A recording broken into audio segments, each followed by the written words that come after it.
Well, we've all made the excuses, but let's push those obstacles out of the way and finally lose that weight that's weighing you down. Well, Charles D'Angelo is here with some advice because you actually have lived this yourself. Absolutely, yeah. I weighed 360 pounds at one point in my life, and looking around me at my relatives and all the people that were in my environment, it could have been very easy for me to find myself caught up in that defeat whirlpool of simply acting like I was in constant reaction, never really directing my destiny, never really taking control of myself. This is you? Like, yeah, this that was is me. really That's you. my sister Wow. Lauren and my younger brother Vince. That was me at about 360. You can see my face is beet red. I was perspiring profusely. That was me Wow. there again, standing next to another gentleman. That was me when I had a size 50-inch waist. Making up a flight of just 4 stairs was a challenge. So when people come to talk to me about their struggles, I can very much relate to where they are, where they feel they're desperate, where they feel hopeless, where they feel that there's no way out. And what I can tell people is if they overcome the biggest factor or biggest challenge, I should say, in transformation, which really is fear. Right. And their focus, if they can get those two things where they need to be, they can be unstoppable. Oftentimes we find ourselves looking toward where we don't want to go rather than where we do want to go. And we focus on excuses rather than on progress. So what people can do at home today is really begin to start from a place of victory, a place of accomplishment. Go through and think about all the way back to when you were a child and start listing out all the things that you thought were insurmountable tasks that you've overcome. Maybe you never thought you would graduate from high school. Maybe you're the first in your family to graduate from university. Maybe you now have a job you never thought was possible. Maybe you never thought you'd be married. Maybe you never thought you had the confidence to go after a relationship, and start listing all those things. What that allows your mind to do is really get centered in on, wow, look what's possible for me. Look at what I've already done. If you're still standing, as I say, despite all the challenges that life presents, you come from a place of power rather than a place of fear. And when people come to me, many of them have tried over and over and over again to lose weight. They've been disappointed. They keep telling themselves a story that's the narrative that's driving their lives. They're saying, well, you know, it's just nothing I can stick to. I'm just destined to be overweight. My family's overweight.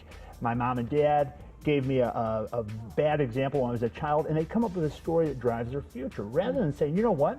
There are people around that have just as bad as a history as I have, or just as traumatic of a history, and they've succeeded beyond your wildest dreams. So ask yourself, what have you already done that really makes you proud? Start there and start to put your focus on that rather than on the things that you're afraid of the disappointments, of the letdown. Because sometimes your greatest accomplishment is just one step past what you believe is your biggest disappointment. God has a bigger plan for you, and when you take that into account, you open yourself up to really experience life in the fullest, because your biggest disappointments can be used as stepping stones to get to where you want to go. Okay, so what we need to do is we need to make a list of all our accomplishments. And then review it. Keep looking at it. And another thing you can do if you don't feel too good about yourself is start to dress to impress.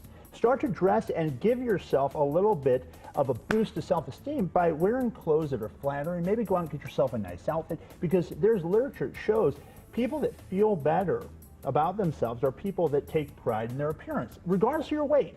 You don't have to be tremendously fit to really take care of yourself and just basic hygienic things. You know, get a new haircut, get a new outfit, and that starts to build your self-esteem, because when you have a belief in yourself, when you feel good about yourself, you're much more likely to go after the things that you want.